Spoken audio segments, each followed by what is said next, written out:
Welcome to the House Files, a podcast about building a triplex in Portland, Oregon, mostly to talk you out of doing such a thing. This week, we are talking all about probably one of my favorite topics, which is hot tubs. Hot tubs. There has been a plan from the very beginning to put a hot tub on the rooftop patio. And I didn't really, there was just a question mark in my head about how this was actually going to be accomplished. Like, it was unclear to me how you go from saying, I want a hot tub on my roof to actually getting a hot tub on your roof. Like, all of the steps, it was like that, you know, meme from South Park, the like first collect socks, question mark, profit. That's how I felt like the hot tub situation was. I kind of felt like I was lying every time I said we were going to have a hot tub on our roof because I didn't really know how it was going to happen. Me too, frankly. But you know what's already happened as part of the plans from the very beginning is the engineering for having a hot tub on the roof, which it turns out is not just sort of casual, put, you know, thousands of pounds of water on the roof. Yeah. It turns out that roofs are not normally set up to accommodate thousands of pounds of hot water on the top of them. And I say hot because both the weight is important, but also there's a lot that goes into heating a hot tub that I don't think I really I didn't have a real concept. But I guess we are doubling up our normal topics, which are who's late this week and what we didn't know we needed to know. Even though we're right now, we're at the rough-in stage for plumbing. And it turns out that's the point at which you need to know what your hot tub is going to be. Well, it's actually because under the hot tub has to sit on something, and it's going to sit on the floor of the roof. It is not a floating hot tub. It's not a floating hot tub. The floor of the roof doesn't exist yet because all that is there right now is the plywood surface, and it's going to get built up in a bunch of layers because it needs to also be the roof. Like it's the deck, but it's the waterproofing so that our kitchen doesn't get rained on. Yeah, because here, insert picture of what it currently looks like on the floor up on the roof. It's not pretty right now. So they're going to build not even like the decking yet, but they need to do all the waterproofing layers, and they need to know the footprint of the hot tub to build a platform for the hot tub to sit on. Yeah. So we needed to know what size hot tub it was. And we went from having no idea really how the hot tub was going to happen and then needing a hot tub to be picked within like 24 hours. Yeah.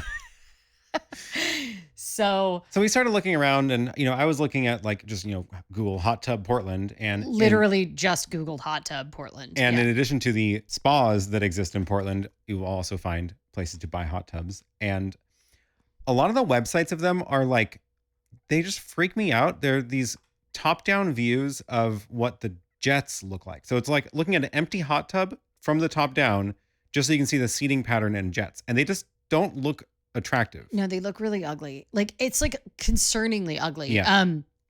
And I guess the process of trying to research hot tubs, one, we have a budget line item for the hot tub, which is $10,000. And that sounds like a ton of money, but apparently it isn't really when it comes to a hot tub. And that money includes the mechanism by which we get the hot tub on the roof, which is a crane, or it includes also building the platform that goes underneath it and theoretically like seating that goes around it. Yeah. So wood is expensive. And so as soon as you start adding wood and a crane, really realistically, we needed to be between the $5,000 and the $6,000 range for the hot tub, which, having never really investigated anything other than like Amazon inflatable bathtub hot tubs before, I did not realize how expensive hot tubs were. Yeah, I thought that was like, you know, an average price of a hot tub, but that seems to be the low end of those jacuzzi style hot tubs with all the jets. Yes. And so they can go easily up to 10,000, 15,000 if you want to start getting the fancier ones. And I was just like, at that point, like, oh my gosh, what are we doing? So I did what I normally do, which is I went to YouTube, I typed things in, and then I started watching tutorials and informational videos from someone that's extremely into the topic, and then feel quickly overwhelmed. And I discovered that there's a bunch of different types of hot tubs. And if you want to go on the cheaper range, they're what's called plug and play hot tubs, which essentially is exactly what it sounds like. It is a hot tub that is it's not like portable in any way. It's still a giant hot tub, but you can plug it into a regular like high 240 volt outdoor outlet. So it does need to be like a grounded outlet, which all outdoor outlets need to be anyway, because it's connected to water. So they're called GCSI, I believe.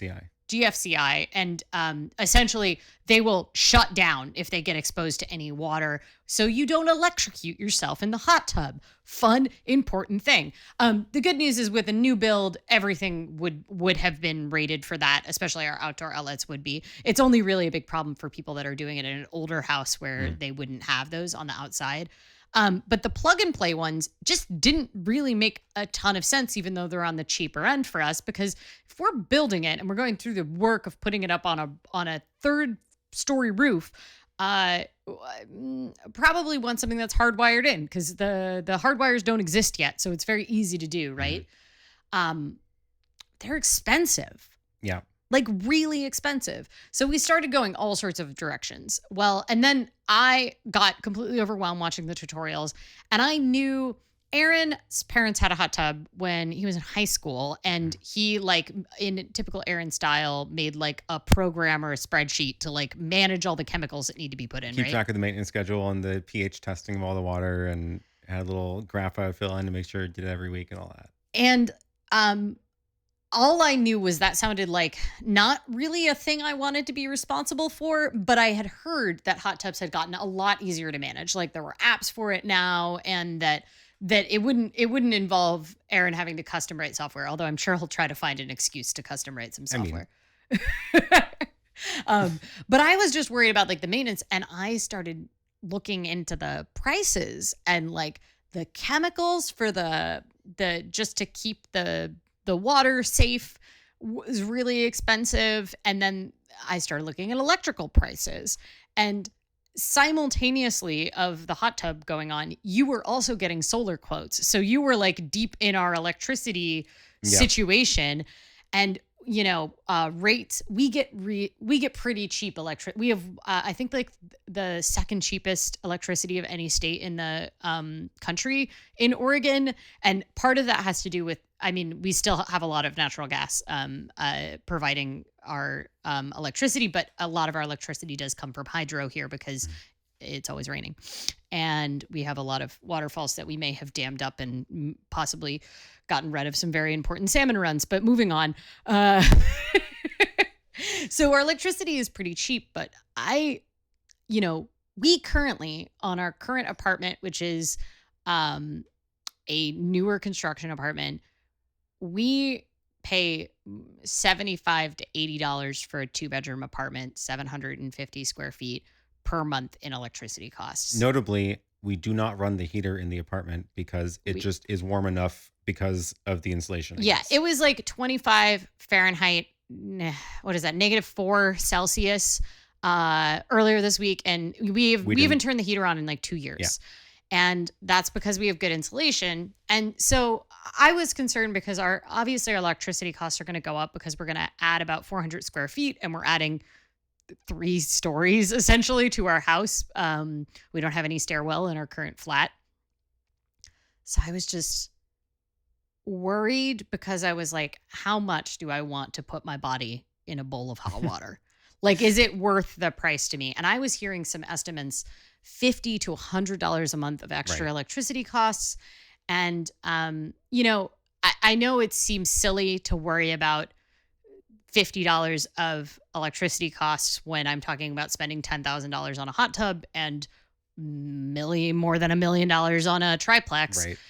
But it's about raising our monthly recurring cost. Yeah, it's a recurring cost. It's not bundled into the mortgage the way the hot tub is either. Like, yes, we're going to be paying we are being paying $50 more in interest a month by spending $3,000 or whatever it is. That's probably not the Yeah, right that's math, not but that's absolutely not the right math. but you get the idea. Yeah, You know, every $1,000 we add to the construction cost does add a monthly charge Yeah. on the on the mortgage interest. Yeah.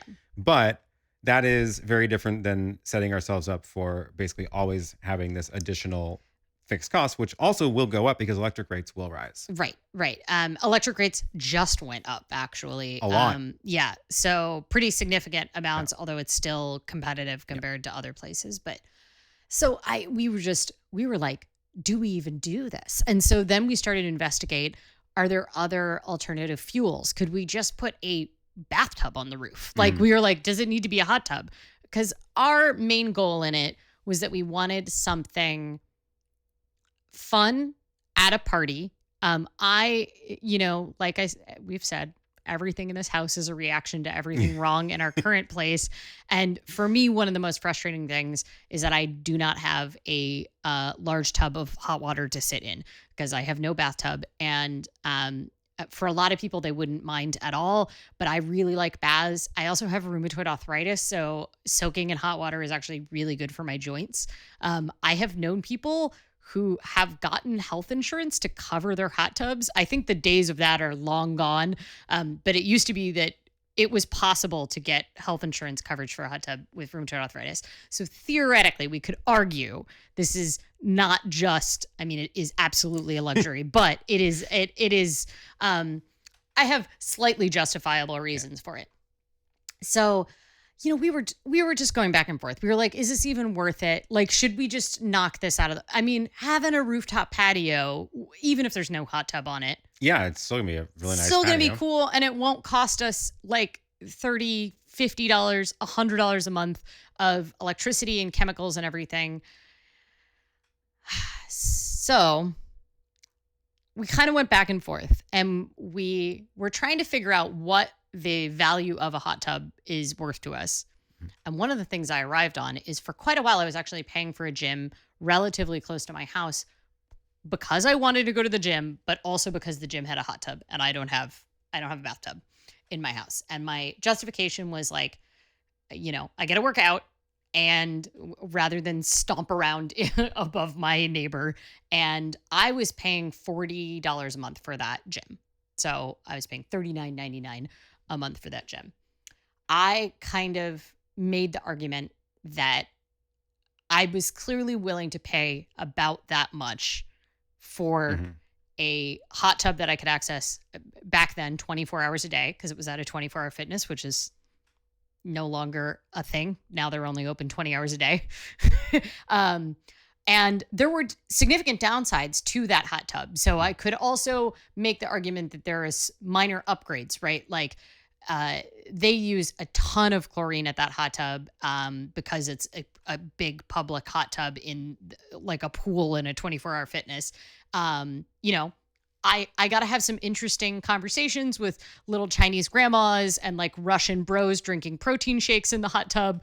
But like, it would be nice to sometimes not have to talk to strangers. And I had to shower, like I had to wear a bathing suit into it. And I had to shower and like, you know, get all the chlorine off of me and everything. And then like go through a public changing room. So I was like, theoretically, it has been in the past worth $40 a month for me to have a hot tub.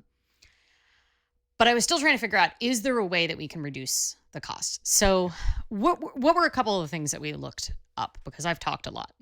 We realized that the sort of traditional fiberglass hot tub with a bunch of jets isn't going to be cheap. There's almost no cheap version of that. Once you start getting to the cheap versions of it, they start looking really bad. Yeah.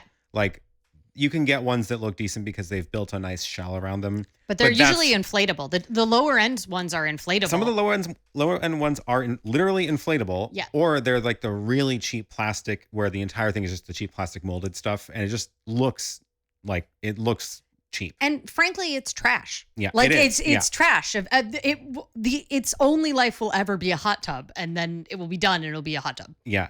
And then we started thinking, okay, what else? There's got to be like other options for putting hot water in bowls. So one of the ones that did keep popping up was this cedar style tub. which is based on a traditional Japanese soaking tub, which is, the way that Japanese families will usually use a bathtub, because there's just like a really big bathing culture there, is that you shower before you get into it. So, and you'll leave the water in there for a couple days before you drain it. Like, everybody will kind of use the water. And you clean yourself before you get into it, which is really, frankly, what you do in any hot tub.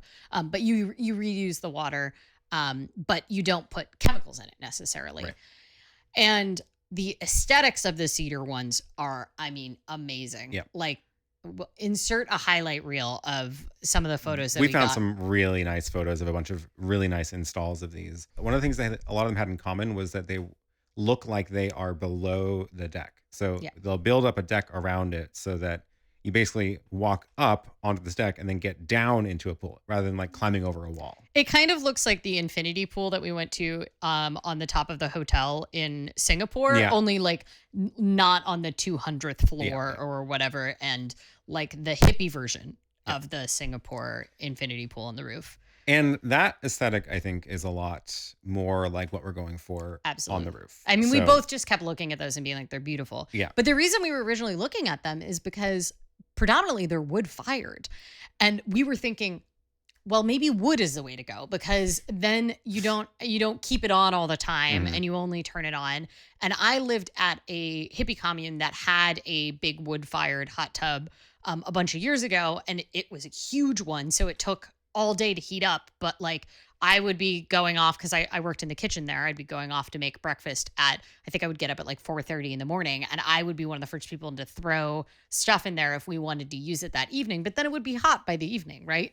And I was like, that's fine. That's fine for entertaining. Like, yeah, you have to plan ahead a whole day. So we were like, maybe wood is cheap and easy to get here. Right, yeah. Like not lumber, but wood for wood fires. Also, wood pellets, it turns out, is like a thing that's also gotten a lot better, and they've figured out ways to make it cheaper and make it more efficient and less messy than burning literal wood logs. Yeah. And that's like a totally reasonable fuel source for like, grilling and stuff too. Although I do want to live my best lumberjack life and like be in the backyard splitting firewood, which I have not done in like 10 years, but I believe in myself. But so we looked at that. We found a couple vendors. We found quite a few different options for fuel, including some that run off like gas. And then this one company that has like a combination cedar one that can run off wood, gas, or electric, which was just, it seems like a lot. And, so we were thinking, okay, let's do wood fired. Started looking around. It seemed like these can get expensive, but they are on the smaller end in the range of what we could afford. Yeah. And notably, they come in pieces, and then you don't need a crane to lift the entire chunk. Which we didn't know when we first reached out. So I, because we kind of had to decide this fast, and I was like, is this even possible? I found a company out of Seattle, which is not far from here. I also found a couple in the Vancouver, British Columbia. And, I reached out to the Seattle one to get a quote. I will say the website gave me confidence that they are not just a fad, because some of these websites were so slick that I was left wondering if they were real companies. When you seem to be very heavy on the marketing and very light on the business. This website was the opposite. How would you describe this website? It was definitely designed in the late 90s, and it seems to not have changed much since then. But it's full of information. It is text heavy, very dense. A lot of photos. They're postage stamps because it's the 90s, but a lot of photos and a lot of information. It's clear they mock up like a newspaper ad for print, and then they just take a picture of it and put it on the front of their page. What I found out is they actually engineered the cedar hot tub in 1979. And so the company has been around for a long time. And they were the first to do the cedar hot tub style. And for me, that gave me like a little bit of confidence. At least these dudes know what they're up for. So I got sent a quote via email. The quote came as 4 PDFs and 58 pictures attached to the email. You forwarded it to me, and it took like 10 minutes to arrive. um, but the pictures were gorgeous. And really left me wondering if living my best life. But when I called to talk on the phone with them in order to send a quote over, the roof is engineered to carry a hot tub. Apparently, the max weight is 3,000 pounds. Yep. So when we were talking through this, I actually thought at the time it was 3,500 pounds, which is about 1,300, 1,400 kilograms. We'll just do that on the screen. Don't worry about it. I thought it was. So he recommended the 5 foot by 3 foot tub. So it'd be a 5 foot radius. No, diameter. And it would essentially fit about 4 people around, which was sort of our aim. Our thought is like not everybody, even if like more people are at the party with the hot tub, everyone isn't in the hot tub at once. And I feel like that would be fine. So he said that one was the one that was just under. Turns out it's 3,039 pounds and our weight rating is 3,000. So we were like, oh crap, do we need to go down? Also, I wasn't sure if the 3,000 pounds, because that was just something that the contractor had mentioned, like when he was like, hey, we need to pick out a hot tub. It's rated for 3,000 pounds. And then I was like, wait a second. Does that mean that the maximum weight on that part of the roof can be 3,000 pounds? Or is that 3,000 pounds of water? Because there's a difference. Once you put 4 people in a hot tub, that is a few more pounds than that. And I had to double check that. And I also wanted to double check how strict is that maximum. And I found actually on the plans, there's a little dotted outline for where the hot tub goes. And there's a little line that says like 3,000 pounds max filled weight. Okay. So that at least clarified that is in fact about the hot tub, and that is the water amount they expect you to add to whatever else is in the hot tub and the people. Okay. But I fired off an email to the engineer really quick and asked like, hey, how strict is this? Like, we found one that's like, will we fall into our roof if we get a too big hot tub? Are we going to end up with a hot tub in the kitchen if we get this?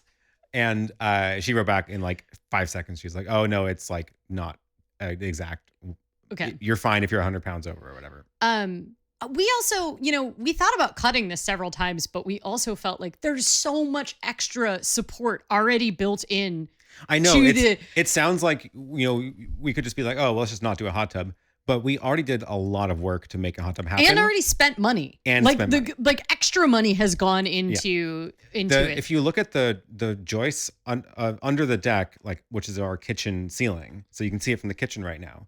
If you look at those joists, they are extremely tall. They're way taller than you would normally do for a floor, and they're really close together. There's a ton of them. It's super dense. Yeah. And they span the whole length of from the window to the back of the kitchen, and it's a ton of them. That's not like a normal thing to do, and that's because it's supporting 3,000 pounds of water. So all that has been, the engineering work that goes into that has already happened and been paid for. There's been a lot of extra wood and time of assembly that goes into that. So we're well into this commitment. But so anyway, we found out we can probably do 5x4. And a lot of the advice that we got was get the largest that you can feasibly get, just because it gets really tight if you get a smaller one. A lot of them, they'll say it fits 4 people, but you'll be knocking knees with the other 4, which is probably not a concern for me, but is a concern for normal sized people. So we found 2 companies. We found that one that has the website that was made in 1998, as far as I can tell, and has not been changed since then. And then we found another one that's based in British Columbia. So freight might be higher because this sort of stuff still has to get sent to you, and it's not cheap. But that one, it seems like the quotes are really similar, but we essentially kind of know what the footprint now is going to be of the hot tub. And then the plan is to do stairs around it. But the reason we can afford, these are going to run a couple $1,000 more than the budget for the hot tub. But the good news is we don't need a crane for these. So the $10,000 is the total budget for the purchasing the hot tub and installing it, including getting it onto the roof. So if it comes in pieces, we don't need a crane, which saves quite a lot on the crane. We might even be able to fit it in the dumbwaiter, which is really cool if that happens. We we'll have to spend money, labor to get the crew to build it. Yeah. So that is Or going to us. cost some. We could also do it ourselves if we're really trying to save a couple bucks. Because they do provide full instructions for these. They also specified that it might be better to DIY it because most of the errors happen because contractors refuse to read the instructions. That was a fantastic little bit of the website there. Yep. So there's quite a few pictures of what the hot tubs look like, even fit into the back of regular sized cars. So it's very different than the fiberglass hot tubs. But I forgot to say, when I called to talk to them, you know what they said? Oh, you cannot have a wood burning stove in a dense part of Portland. They're like, are you out in the woods? And I was like, not really. Nope. And they said that would be a bad idea because they say these wood stoves can shoot flames out the top. And then the other issue that we had considered originally, you can't use a wood fired stove during a burn ban. Right. And we have a burn ban in parts of Portland right now. And it's the middle of winter. So I think we had 2 straight months of burn ban in Portland this summer. So it is that really harshes the use of it if wood fired is our only option. So then we started to investigate what the options were. One of the options would be to do gas, which is nice because you can theoretically, it'll heat up a little faster than electricity. Electricity is the slowest to heat it up, essentially, because it's less efficient. Well, we're not doing plumbed in gas. Like there's no gas line to the property, but they also can run on tanks. Well, and so we started asking about, okay, well, if we don't have a gas line, well, how big would the tank need to be? And he said it would have to be 50 gallons or more, and it needs to be like far enough away from like people, because it turns out giant piles of gas are not very safe. And that's not a small tank. Yeah, it's just too big of a tank, I think. So we it seems like electric is what we're going to do. There is a 5.5 kilowatt the Power Pack is the brand name, but there's kind of 2 different versions of it that we're looking at depending on which of the manufacturers we go with. We haven't decided between the 2 yet. I'm going to get a more serious quote from the Vancouver one. But we had to decide on the footprint, and it's going to be 3 feet tall and 5 foot diameter. And we're going to get the deck crew to like build up around it. Yeah. I took my little 3D modeling app out and put the circle where it's going to be for the hot tub, pulled it away from the edges of the deck because we don't want it right up at the edge. We're going to have to build a little railing. We want to do a little glass railing. Once you're sitting on the edge of the hot tub, that would be at the height of the edge of the roof, 3 floors up. So we're going to build a little glass railing there and then pull it into the roof a little bit and then build this whole deck contraption around it with stairs that go up to it. So it'll look sort of like a tiered platform that you walk up, not climbing. It's not a ladder. You're not climbing over anything. You basically just walk up it like stairs and then get into the tub. I want like real Japanese onsen tea house kind of vibes but in the middle of the city kind of vibes is what we're going for. So it looks like we did some electricity estimates based on our current cost, and it looks like it's going to cost us between $1 and $2 a day in electricity to run it on the economical mode, and it should take about 3 hours ish to heat up from economical mode. So it doesn't stay hot all the time when you run it on economical mode, but it doesn't cool down all the way either. Yes, so it keeps it at a temperature where it can be brought up to 102 in 3 hours. So one of the concerns about where we were trying to figure out if could we just treat this like a bathtub? Like, can we just drain it? Turns out not really, and especially not with the wood ones. Yeah. One of the things, so it's kind of like a wood barrel where the wood expands and that helps create the seal around between all the wood pieces. It's literally just wood. It's the old style of building boats. That's how you build a boat. Yeah. So that only works when because it is wet and because the wood expands. And if you dry it all out, it will eventually contract. And if you're doing that repeatedly over and over again, it's just going to eventually just make too many cracks that don't get plugged up again. So Yep. you don't really want to treat it as a fill it up for a couple of days, drain it for a week, fill it up again, drain it for a week. So it really is meant to be always full. So, and then the other thing was that apparently you can't just directly drain hot tubs into Portland. Into the Sewer. stormwater system. Okay. So I still haven't found out if you can drain them into the sewer system, but I found a page. It was very clear on the Portland City website that said you cannot drain hot tubs into the stormwater system. Okay. And that would be like draining it onto our roof, for example. Yeah. So we can't drain onto the roof that goes down into the gutter that goes into the stormwater system. Okay. They say make sure you drain it into the ground, like 10 feet away from your building. Okay. So I don't know about sewer. Yeah. But we're gonna have to come up with some sort of hose plan to get the drainage to work if we can't do it into the sewer. I would like to just hardwire that in. Why not? Since all the walls are open right now, we could just run a pipe down into the yard out 10 feet. Well, I also would like to do a slight slope to when we do the final deck surface that you walk on. I'd like to have a slight slope and have a drain there just for any overflow or anything like that. / like rain. I know it is sloped. Like we actually have to build up an extra step to get the slope right for the roof, because it is a roof. It's not just a deck. It's literally a roof. I don't know what the plan is for the drainage in that corner right now, but I'll ask next time we do a walkthrough. That's what I'd like, being not at all a water engineer or someone who really understands roofs. But we're going to have a shower up on the roof too, just like a shower head. We are. Interesting. Didn't know that. That's and that's so that you can rinse yourself off after you get in the hot tub. This is a great plan. And part of the quest to have this cost a little less per month is that we are shelling out a couple $100 for what is called an ionic filter. And an ionic filter does some sort of magic, but it requires you to use, I think like the advertising at least promises like 75% less chemicals that you need month to month.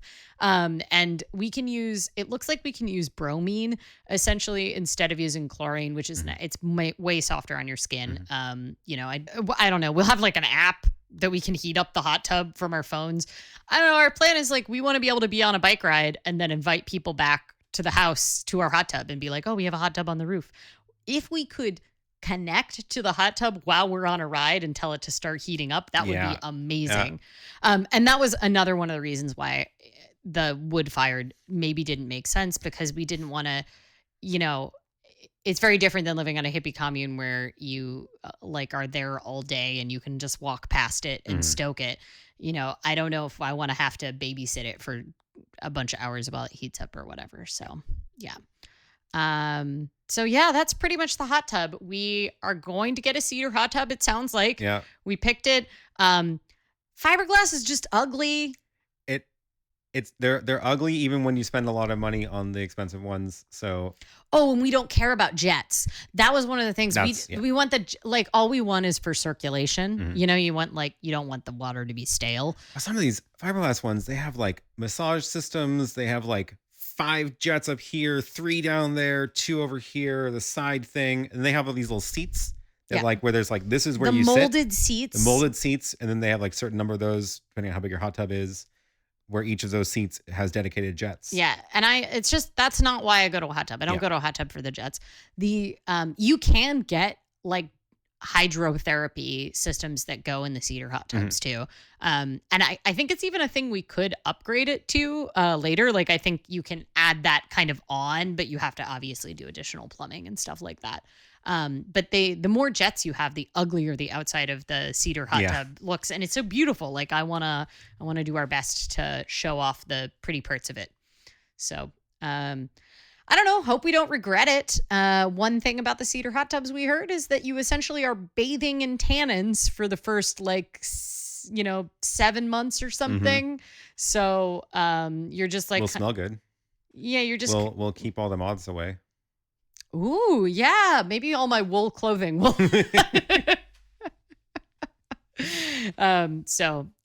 I hope that'll work. But if you have opinions on hot tubs, I think most of them we can't take at this point. But we have a lot of constraints here: budget, size, weight, Time. Yeah, So, we yeah. don't have time to screw around in this Yeah. decision. However, if you have hot tips about cedar hot tubs or reducing energy costs with hot tubs, please let us know. One of the things we heard, which I'm trying to figure out if maybe we can shell out an extra like $200 for it, is you can insulate the bottom of the hot tub, and I'm hoping maybe that'll lower energy costs as well. So yeah, that's the goal. But Yep. do we have a word of the week? I think it might be kilowatt. I don't know. I spent a lot of time looking at electricity, trying to figure out how to math it. Yeah. I felt Looking at a lot of power bills and all the breakdown of all the charges. And yeah. There's also a lot of specs on like hot tubs that I'm not positive all of them are real. I think some of them are made up. All right. Until next time, you should subscribe if you want to hear more updates when it comes to building a triplex, and eventually see a hot tub on the roof, hopefully. we'll report back once it's installed, of course. So maybe we'll take some videos of assembling it. Yep. And until next time, don't build a triplex.